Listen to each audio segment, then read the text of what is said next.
প্রিয় পরীক্ষার্থীবৃন্দ, তোমরা এখন দেখতে পাচ্ছ আমরা যে মহাকর্ষ অভিকর্ষ অধ্যায়টি নিয়ে একটু তোমাদের সামনে আলোচনা করব।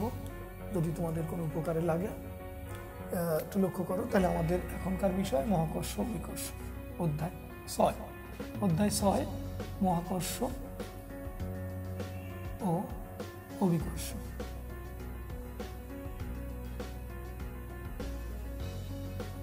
এখান থেকে এই চ্যাপ্টারটির যে কয়টি অংশ আমরা একটু দেখি কোন কোন অংশের থেকে তোমার ক্রিয়েটিভ কোশ্চেন আসতে পারে। প্রথম অংশটা হলো নিউটনের মহাকর্ষ সূত্র,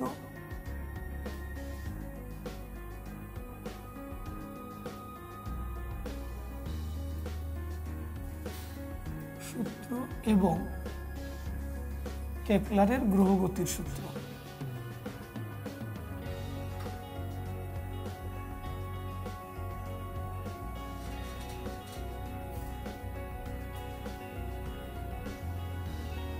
এই দুটো অংশ, আমি দুটো বলছি, দুটো সূত্র। এই দুটো সূত্রের উপরেও কিন্তু ক্রিয়েটিভ কোশ্চেন দিতে পারে। যেমন ধরো কেমন যে এই গ্রহগতির ক্ষেত্রে তোমরা তৃতীয় সূত্রের থেকে লক্ষ্য করেছো যে প্রতিটি গ্রহের আবর্তনকালের বর্গ সূর্য থেকে গ্রহের গড় দূরত্বের ঘনফলের সমানুপাতিক।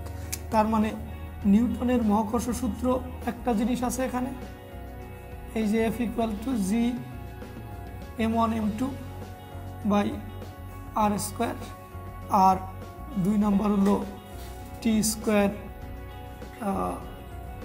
is proportional to r³ তার মানে হলো t² by r1² equal to t2² by r2³।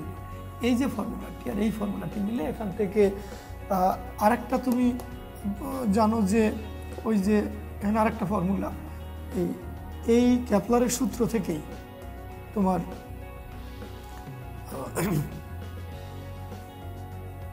নিউটনের মহাকর্ষ সূত্র থেকে কেপলারের গ্রহগতির সূত্র প্রতিপাদন করা যায়। সেক্ষেত্রে তোমার গ্রহের একটা ভরের একটা ফর্মুলা আছে, m = 4π r³ বাই g² এরকম ধরনের একটা ফর্মুলা আছে। ফর্মুলাটা আমি ঠিক লিখেছি কিনা একটু চেক করে নিও। তো এই যে ফর্মুলা দিয়ে তুমি সূর্যের ভর, গ্রহের ভর, উপগ্রহের ভর ইত্যাদি তুমি বের করতে দিতে পারে তোমাকে। আর এখান থেকে কোন গ্রহের একবার আবর্তনকালে কত সময়ে তার 1 বছর হয় এই ইত্যাদি প্রশ্ন দিতে পারে। তার মানে এইটুক নিয়ে সিম্পল কোশ্চেন হলে, খুব সহজ কোশ্চেন হলে এখান থেকে একটা কোশ্চেন আসতে পারে। এই যে নিউটনের মহাকর্ষ সূত্র ও কেপলারের গ্রহগতির সূত্র, এই তিনটি ফর্মুলা এখানে মনে রাখতে হবে তোমাকে। গেল 1 নম্বর অংশ। 2 নম্বর অংশে এই চ্যাপ্টারের দ্বিতীয় অংশ আসো। দ্বিতীয় অংশে হলো ছোট জি এর বিভিন্ন জি এর পরিবর্তন। জি এর পরিবর্তনের থেকে তোমার ক্রিয়েটিভ কোশ্চেন। যেমন ধরো জি এর পরিবর্তন পৃথিবীর পৃষ্ঠে বিভিন্ন জায়গায় বিভিন্ন হয়, তোমরা জানো সেটা। এই সমীকরণ দিয়ে জি = gm/r², এই সমীকরণ দিয়ে পৃথিবীর বিভিন্ন স্থানে আর এর মান ভিন্ন হয়, জি এর মান ভিন্ন হয়, তোমরা জানো। তারপরে তোমার এরপরের ফর্মুলা হচ্ছে ওই যে উপরে জি প্রাইম = মানে ভূপৃষ্ঠ থেকে এই উচ্চতায় যে মান হয় জি ইন্টু বা এইভাবেই লেখো G prime by G is equal to r² by r+h²।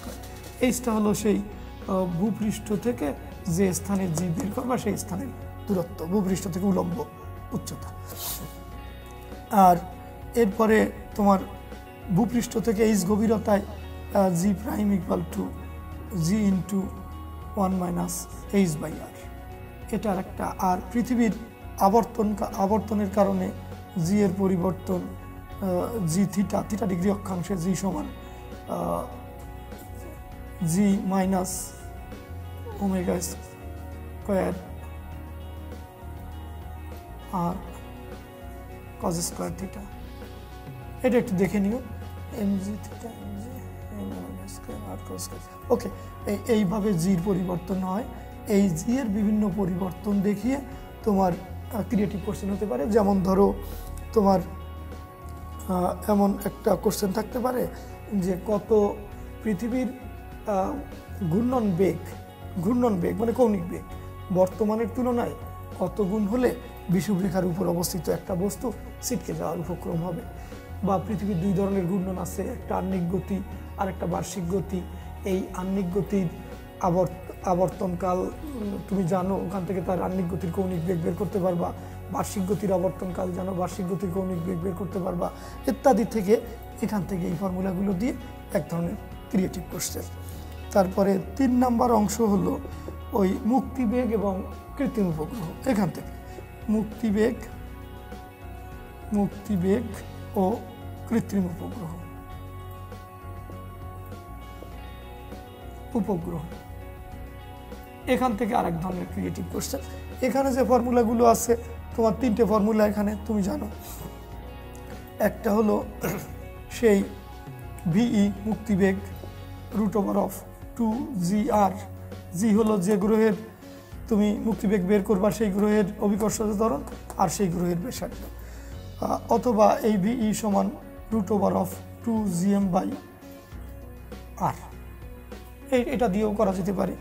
আর এই মুক্তিবেগ আর সেই কৃত্রিম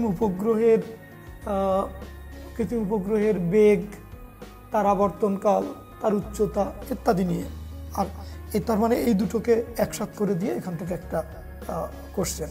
সেই কৃত্রিম উপগ্রহের যে বেগ, সেই বেগ ভি সমান √gm/r+h, এই r+h।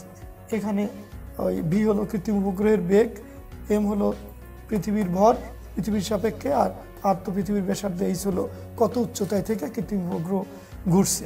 তো এগুলো তোমরা জানো। এর থেকে পর্যায়কাল বের করা যাবে, এর থেকে তোমার বের করা যাবে এইচের মান, উচ্চতা, এই ইত্যাদি বিষয়গুলোর উপরে আরেক ধরনের। তো এই অধ্যায়ের ক্রিয়েটিভ কোশ্চেনগুলো অপেক্ষাকৃত সহজ। এটা চতুর্থ অংশ, এই অধ্যায়ের চতুর্থ অংশে আছে তোমার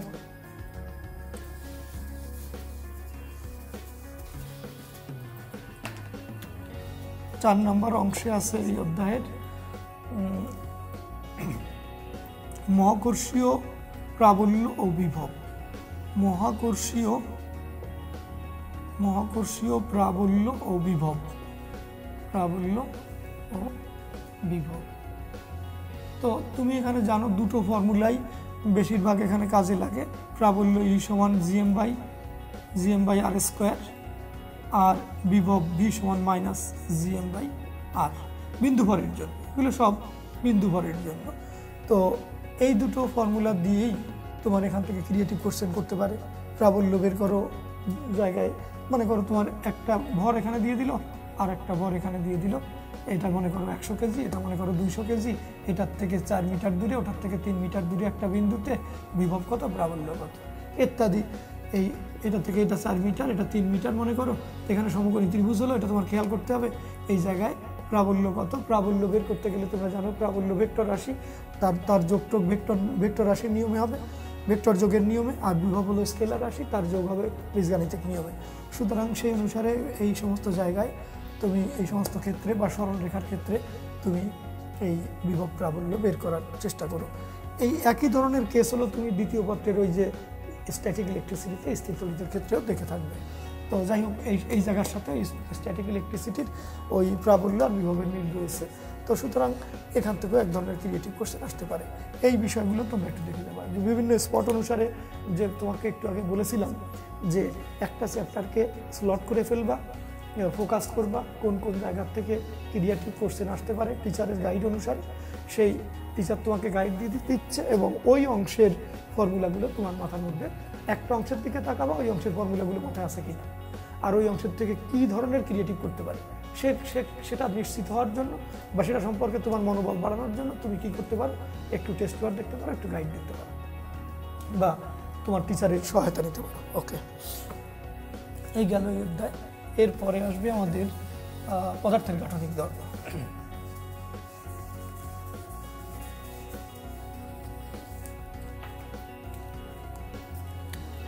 সপ্তম অধ্যায়ে চলে যাচ্ছি আমরা, পদার্থের গাঠনিক ধর্ম।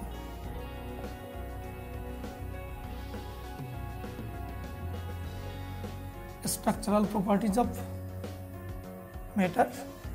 তো এই পদার্থের গাঠনিক ধর্ম এটা একবারে স্পষ্ট তিনটে অংশ, সেই তিনটে অংশ হল স্থিতিস্থাপকতা,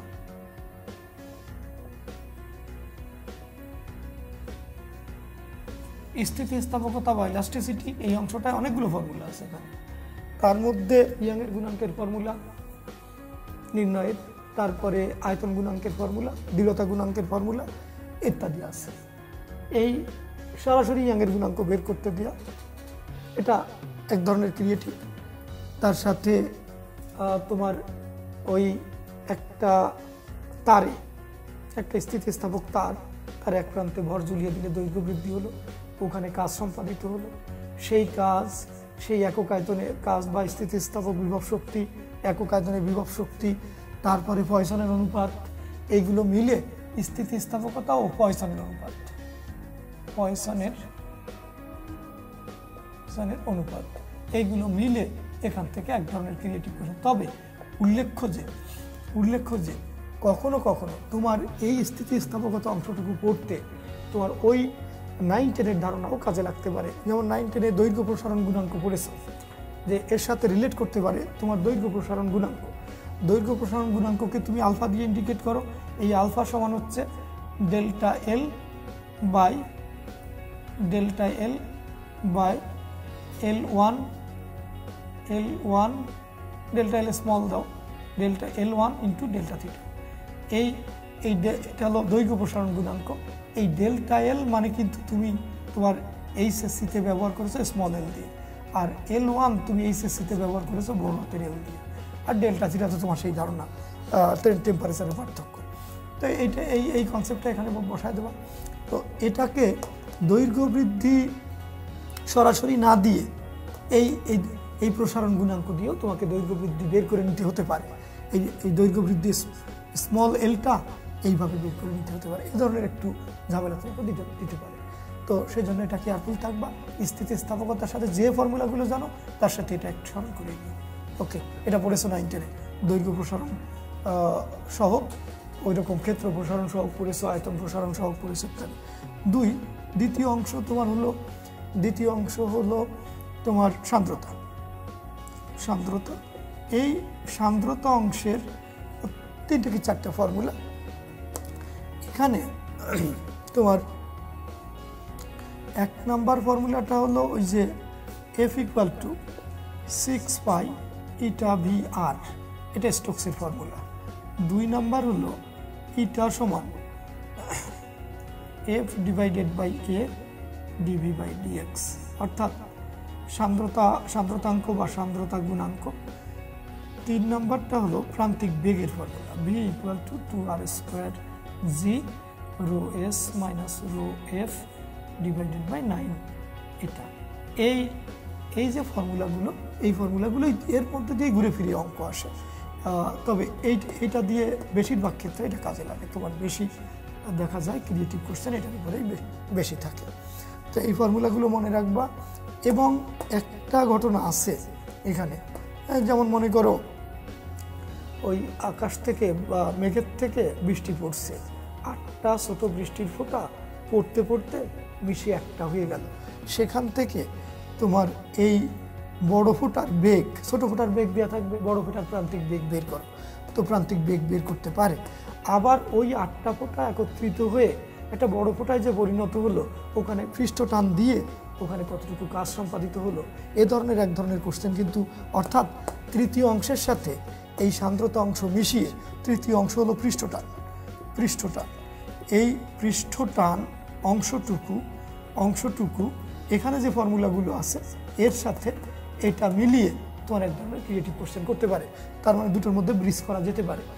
তো ওইগুলো তোমাকে আগেও বলেছি তোমাদেরকে যে তুমি যখন পড়বা তখন একটু অন্তর্দৃষ্টি খুলে নেবা যে আসলে মিক্স আপ করতে পারে কোন জায়গা সেই বিষয়গুলো একটু খেয়াল করবা। যেমন 6ষ্ঠ অধ্যায় কেবলমাত্র ছাড়লাম, তো আমরা 6ষ্ঠ অধ্যায়ের সাথে 8ম অধ্যায়ের মিক্স আপ করতে পারে, আর 5ম অধ্যায়ের সাথে বিভিন্ন জায়গার মিক্স আপ করতে পারে, 4র্থ অধ্যায়ের সাথে তোমার প্রজেক্টাইলের করতে পারে, ওইগুলো একটু খেয়াল করবা। তো পৃষ্ঠটানের মধ্যে এরকম কতগুলো ফর্মুলা আছে, তোমার পৃষ্ঠটান টি সমান F/L বা ক্ষেত্র বিশেষ F/2L, ওইভাবে আরও দেখবা কয়েকটা এখানে ফর্মুলা আছে, যে ফর্মুলাগুলো দিয়ে আর এই অংশের দিয়ে তোমার ব্রিজ করে ক্রিয়েটিভ কোশ্চেন করতে পারে। আর এখান থেকে তো পয়সনের অনুপাত আর স্থিতিস্থাপকতা। তো সুতরাং এই তিনটি অংশ তুমি ফর্মুলাগুলো সেট আপ করবা, আর তিনটা ক্রিয়েটিভের প্রস্তুতি এখানে নেবা, 3 ধরনের। আর একটা নেবা এই যে সম্মিলিত করে, এটার থেকে এটা। পৃষ্ঠটানের ক্ষেত্রে তোমার যে মূল ফর্মুলাটা তো এখানে অনেকগুলো আছে, এই যে F/T = F/L বা F/2L, আর একটা আছে তোমার ওই যে কাজ W = delta A × T, delta A × T, এই ডেল্টা A সমান N × 4πr² minus 4πr² × T, এটা একটা। আর আবার W সমান 2 ডেল্টা A × T, এটা একটা বেলুনকে ফুলিয়ে বা একটা বাবলকে ফুলিয়ে যখন দুই পৃষ্ঠই বৃদ্ধি করা হচ্ছে, 2 × 4πr² মাইনাস 4πr² × T, এগুলো দিয়ে। আর এখানকার এই ফর্মুলাগুলো ছিল। আরেকটা হলো এই ফর্মুলা 4/3πr³ সমান N × 4/3πr³। এই একটা আরেকটা আছে, আমি নিচে যেতে পারলাম না, উপরে যাচ্ছি, দেখো লক্ষ্য করো। আরেকটা ফর্মুলা হচ্ছে T = r ρg(h + r/3 / 2 cos θ)। তো এখান থেকে এক ধরনের ক্রিয়েটিভ আসতে পারে, কৈশিক নল বেয়ে ত্বরণের উত্থান বা অবনমনের কারণ। আর এখান থেকে বিভিন্ন ধরনের তোমার অনুধাবন কোশ্চেন আছে, সেগুলো দেখবা। তো এই ছিল এই অংশের করা আউটলাইন, তোমাদের নিশ্চয়ই এগুলো মনে আছে। এরপরে আমরা চলে যাচ্ছি পর্যাবৃত্ত গতিতে। পর্যাবৃত্ত গতির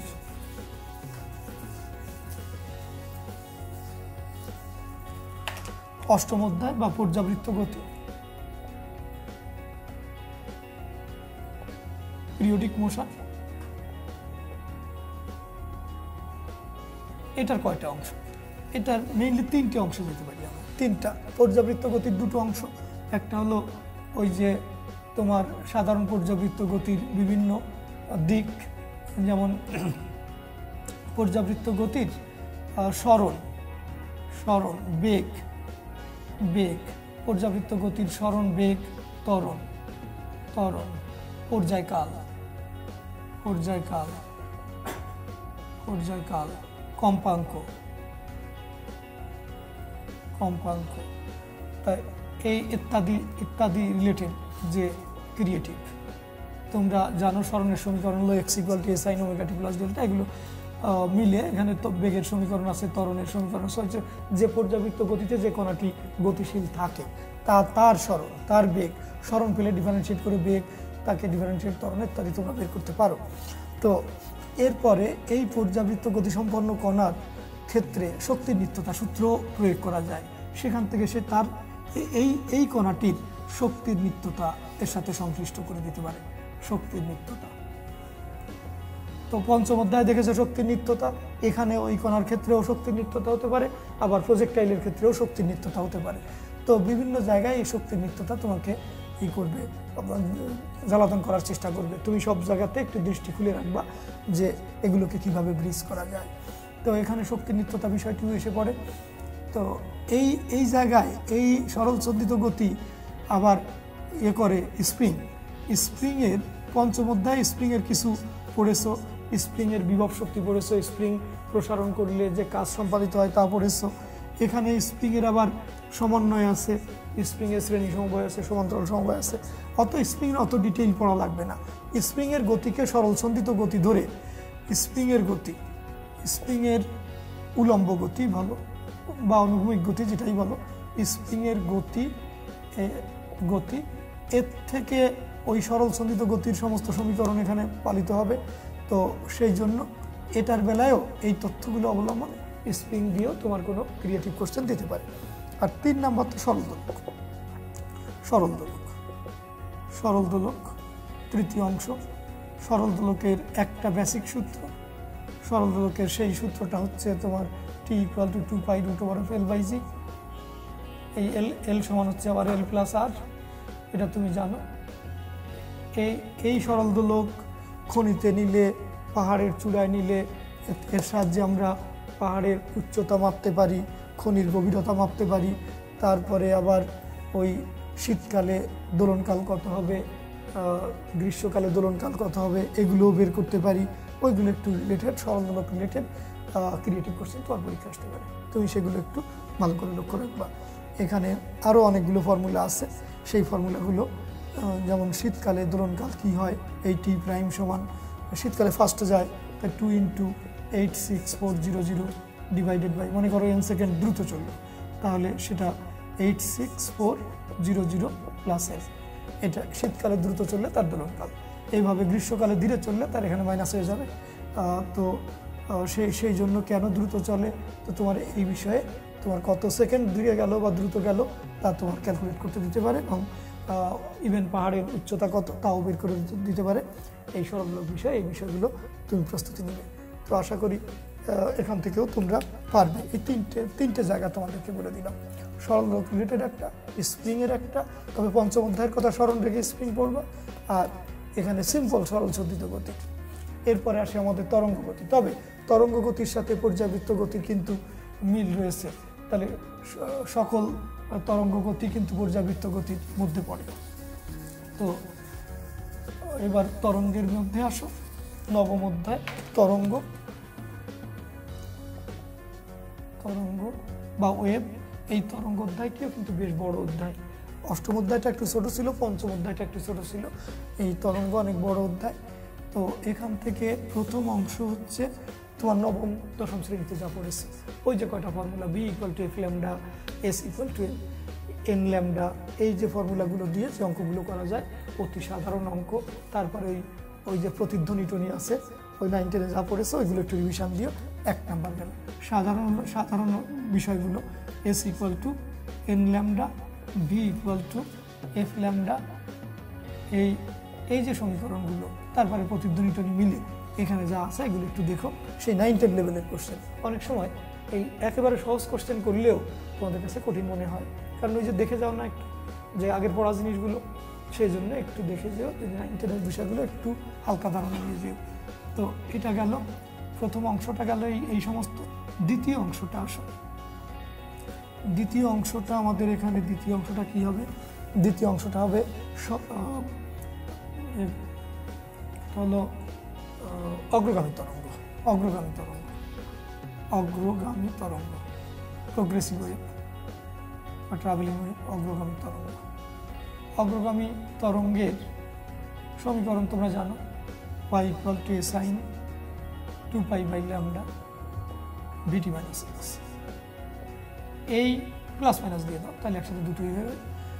এই তরঙ্গের সমীকরণ থেকে তোমাকে একটা সমীকরণ দিয়ে দিল, এই ফরম্যাটে এনে তোমাকে বললো বেগ বের করো, তো ত্বরণ বের করো, বেগ, কম্পাঙ্ক, পর্যায়কাল ইত্যাদি। তো এটাকে ডিফারেন্সিয়েট করলে কিন্তু কণার বেগ পাবা, আর এখানে হচ্ছে তরঙ্গের বেগ।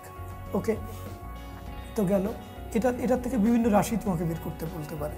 আবার এরই তোমাকে আরেকটা কোশ্চেন করতে পারে, এর আরেকটাকে উপরিপাতন করে এই কিভাবে স্থির তরঙ্গ তৈরি করা যায়। তো এর পরবর্তী চলে আসুক স্থির তরঙ্গ, বা দুটো অগ্রগামী তরঙ্গ তোমাকে দিয়ে, y1 y2 দিয়ে তোমাকে বলতে পারে এই তরঙ্গদ্বয়ের উপরিপাতনের ফলে বিট সৃষ্টি হবে কিনা, এরাকে বিট উৎপন্ন করবে কিনা। তো ওটার থেকে F1 বের করবে, এটার থেকে F2 বের করবে।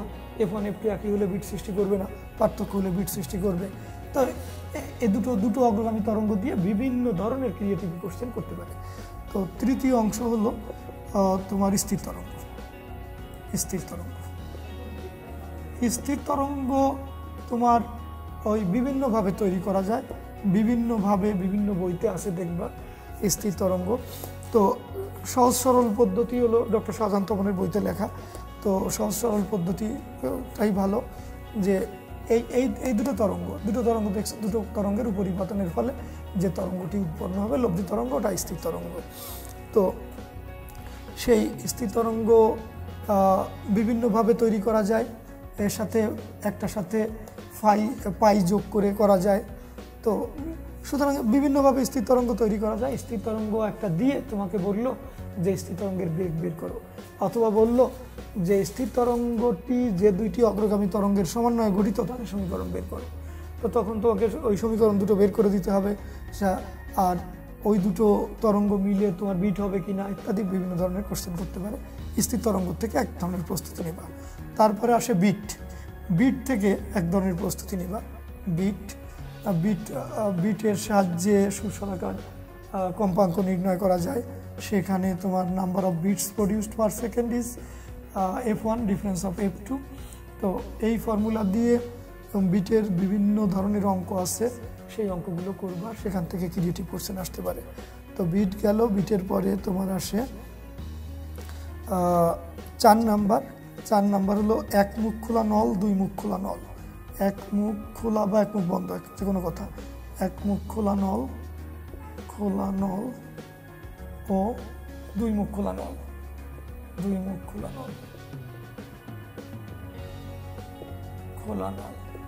এর থেকেও দেখবা টেস্ট পেপারে কোশ্চেন দেওয়া আছে, সেগুলো একটু দেখবা, এখান থেকে আরেকটা প্রস্তুতি নিবা। এদের মূল সুর বা প্রথম উপসুর, দ্বিতীয় উপসুর পর্যন্ত বা তৃতীয় উপসুর পর্যন্ত গেলেই হবে, এখানে বেশি দূরে তোমার যাওয়া লাগবে না। অধিকাংশ অঙ্কগুলোই ওই মূল সুর নিয়েই করা যায়।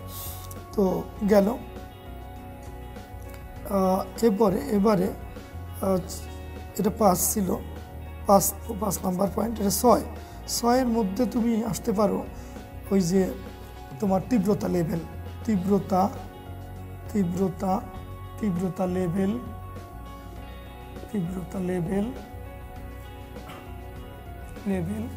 বেল, ডেসিবেল ইত্যাদি। এই একটা অংশ।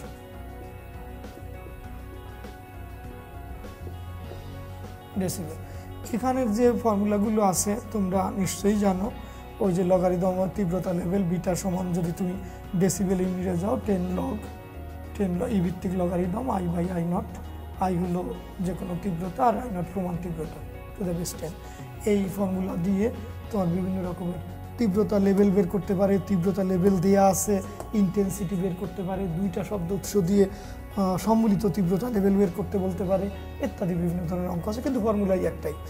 তো আর একটা ফর্মুলা আছে এখানে, সেটা হচ্ছে তুমি জানো যে ওই তীব্রতা I সমান হচ্ছে 2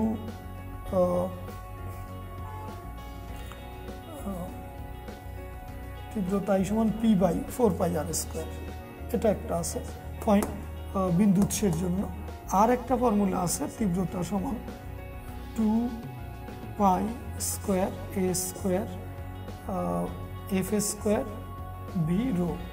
এখান থেকে এগুলো নিয়েও কাজে লাগিয়ে তোমার ওই অগ্রগামী তরঙ্গের এটার সাথে মিল করে এখানে ক্রিয়েটিভ কোশ্চেন আসতে পারে। এই 6টা গেল পার্ট। এখানকার অধ্যায়টি বড় বলেছিলাম। আর একটা এটা তোমার কম আসে দেখা যায়, এখান থেকে হলো সেই টানাতারে, সে আর্ট কম্পনের সূত্র, আর্ট কম্পনের বেগ, টানাতারে সৃষ্ট আর্ট বা অনুপ্রস্থ আর্ট কম্পনের বেগ ও মূল সুরের কম্পাঙ্ক। এখান থেকে মূল সুরের কম্পাঙ্ক, এখান থেকে একটা জিনিস। তো এখানে কি জিনিস, টানাতারে আর্ট কম্পনের বেগ হলো v √T/m বা মিউ হলো তারের একক দৈর্ঘ্যের ভর, আর f = 1/2L √T/μ। এই ধরনের। তবে এটার জন্য আমি কম বলি, এটা অত বেশি তোমার দরকার নেই, সব পড়ে সুযোগ পেলে একটু দেখে নিও, বাকিগুলো ভালো করে দেখো। এই ছিল তোমাদের স্পটগুলো ভাগ করে দিলাম। বলেছি অধ্যায়টি বড়, প্রত্যেক পার্টের জন্য যদি ইন্ডিভিজুয়ালি তুমি ফর্মুলাগুলো সেট আপ করো তাহলে তোমার মনে রাখতে খুব কষ্ট হবে না। ফর্মুলা কম, চ্যাপ্টার বড়, কিন্তু এখানে ফর্মুলা অপেক্ষাকৃত কম, ওই একটু এর বিষয় আছে। তো এরপরে আসি আমরা এই শেষ অধ্যায়, দশম অধ্যায়। আমাদের সময় কমে গিয়েছে। দশম অধ্যায়ের একটু আলোচনা করেই শেষ করব আজকে। দশম অধ্যায় হলো আদর্শ গ্যাস।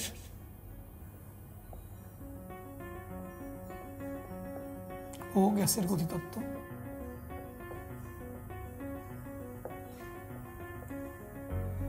এটা অত বড় অধ্যায় নয়, মাঝারি ধরনের একটা চ্যাপ্টার গ্যাসের গতিতত্ত্ব। তোমরা জানো এখানে 3টি অংশ। প্রথম অংশটা হচ্ছে ওই গ্যাস সূত্রাবলী বা গ্যাসের সূত্রাবলী। গ্যাসের সূত্রাবলী এখানে 3টি সূত্র আছে, বয়েলের সূত্র, চার্লসের সূত্র আর চাপীয় সূত্র। এই 3টি সূত্রের বয়েলের সূত্র দিয়ে এই অঙ্ক ক্রিয়েটিভ কোশ্চেন আসতে পারে। ওই যে P1 B1 = P2 B2, ওই যে কোন ধরনের অঙ্ক, ওই যে একটা লেকের বা একটা পুকুরের নিচের থেকে মাছে একটা বুদবুদ ছেড়ে দিল, ওই বুদবুদটা পুকুরের তলদেশ থেকে পৃষ্ঠে আসার ফলে তার ব্যাস বা ব্যাসার্ধ বা আয়তন এত গুণ হলো, অত গুণ হলো। ওই পুকুরের গভীরতা কত, বা ওই সমুদ্রের গভীরতা কত, বা ওই লেকের গভীরতা কত, তারপর লেকের ঘনত্ব দিয়ে, পানির ঘনত্ব দিয়ে বললো। আর অন্য একটা পুকুরের কথা বললো যে কোথায় একজন সাঁতারু সাঁতার কাটতে স্বাচ্ছন্দ্য বোধ করবে, কোথায় একজন ডুবুরি বেশি ডুবে থাকতে পারবে বা স্বাচ্ছন্দ্য বোধ করবে। সেটা নির্ভর করে এই ঘনত্বের উপর, চাপের উপর। যত গভীরতা বেশি হবে চাপ তত বেশি হবে এবং ডুবুরির জন্য অসুবিধা হবে। আর পানির ঘনত্ব যদি পুকুরের বেশি হয় সাঁতারুর জন্য সুবিধা হবে।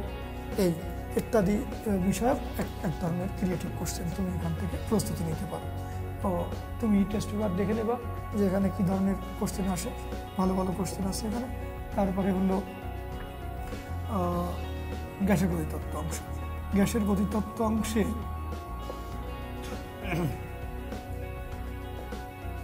গ্যাসের গতিতত্ত্ব অংশটুকুতে তোমার সাধারণত ওই যে মূল সমীকরণটা হলো PV = 1/3 Nmc²।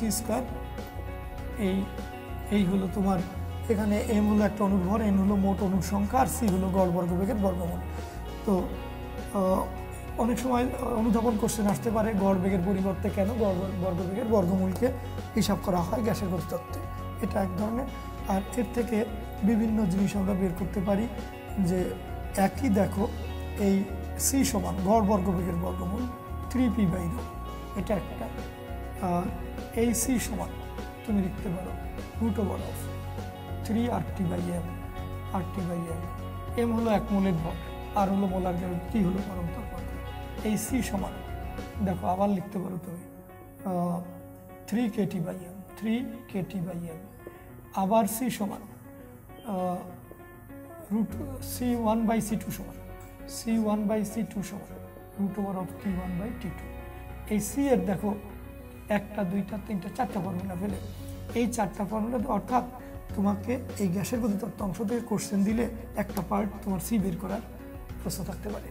অর্থাৎ সি কোনটা তোমার ডেটা যেভাবে দেয়া আছে সেই ডেটা অবলম্বনে তুমি ফর্মুলা কল করে এই অঙ্কটা করবা।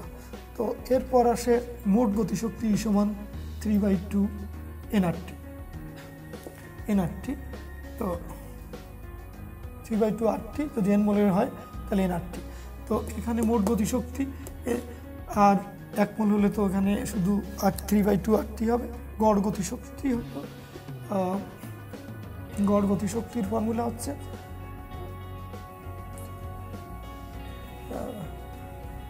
একে তুমি যদি দিয়ে ভাগ করো, মোলার অ্যাভোগাড্রোস নাম্বার দিয়ে ভাগ করো, তাহলে গড় গতিশক্তি পাওয়া যায় 3/2 KT। আর কে হলো কেটি, কে হচ্ছে বোলসম্যান ধ্রুবক, কে সমান R/n, n হচ্ছে অ্যাভোগাড্রোস নাম্বার। তো এই গড় গতিশক্তি বের করতে দিতে পারে, আর মোট গতিশক্তিও বের করতে দিতে পারে, আর গড় বর্গবেগের বর্গমূল্য বের করতে দিতে পারে। এই অংশের থেকে এই 3 ধরনের কোশ্চেন বিভিন্ন গ্যাস দিতে পারে, অক্সিজেন গ্যাস দিতে পারে, হিলিয়াম। এখানে আরেকটা ধরনের আছে, প্রশ্ন আছে, সেটা হচ্ছে তোমার গড় মুক্ত পথ। গড় মুক্ত পথ ল্যামডা সমান 1/√2 × n π σ²। সিগমা মানে একটা অণুর ব্যাস। তো একটা অণুর ব্যাস, তো এই ফর্মুলা দিয়ে তুমি গড় মুক্ত পথ বের করতে বলতে পারে। আরেকটা অংশ আছে এখানে গ্যাসের গতিতত্ত্বে, সেটা হচ্ছে তোমার ওই অংশটি মানে শক্তির সমবিভাজন নীতি আর স্বাধীনতার মাত্রা। স্বাধীনতার মাত্রা ক্যালকুলেট করতে দিতে পারে, 1 পারমাণবিক গ্যাসের বা 2 পারমাণবিক গ্যাসের স্বাধীনতার মাত্রা এবং শক্তির সমবিভাজন নীতি থেকে আরেক ধরনের ক্রিয়েটিভ কোশ্চেন।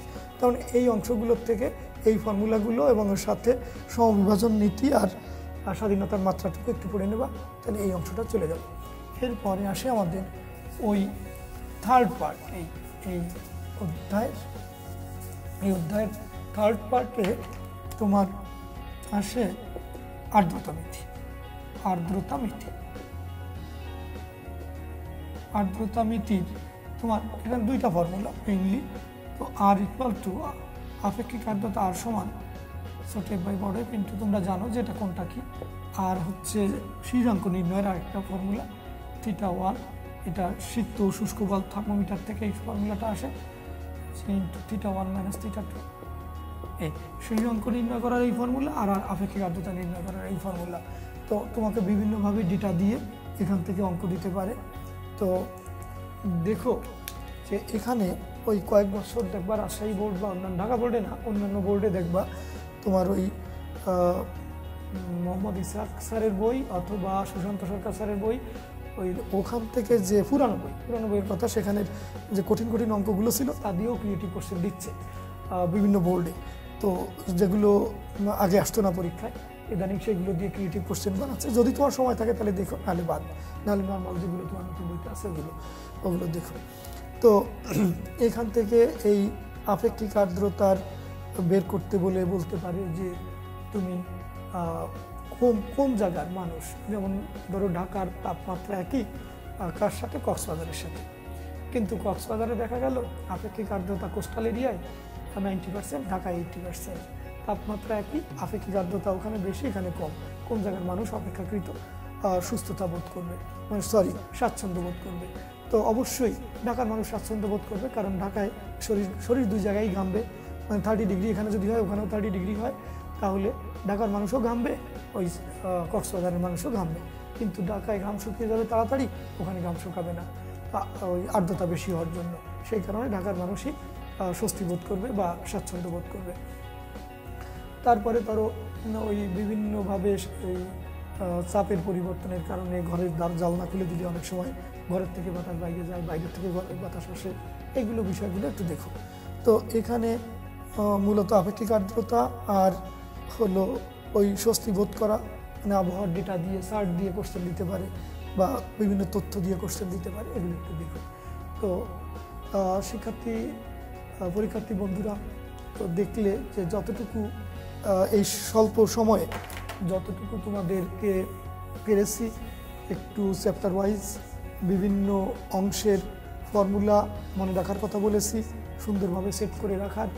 তো প্রথমে তোমার কাজ হলো একটা চ্যাপ্টার নাও, কয়টা অংশ আছে দেখো, সেই অংশগুলোর থেকে প্রত্যেকটা অংশের ইন্ডিভিজুয়াল ফর্মুলাগুলো সেট করে মাথার মধ্যে সেট করো, আগে খাতায় লেখো, সেট করো। তারপরে দেখো ওইখান থেকে তুমি যে কোশ্চেনগুলো শিখেছো ক্রিয়েটিভ কোশ্চেন, সেগুলো এবং টেস্ট পেপারের সাথে তার তুলনা করো বিভিন্ন বোর্ডের, দেখো তোমার মনোবল বেড়ে যাবে। তুমি আশা করি তোমার পরীক্ষা খারাপ হবে না, ভালো হবে। আর ওইটুকু কথা, নিজেকে সুস্থ রাখবা, সেই ধরনের খাবার খাবা পরীক্ষা চলাকালীন সময়ে, যাতে মস্তিষ্ক শান্ত থাকে।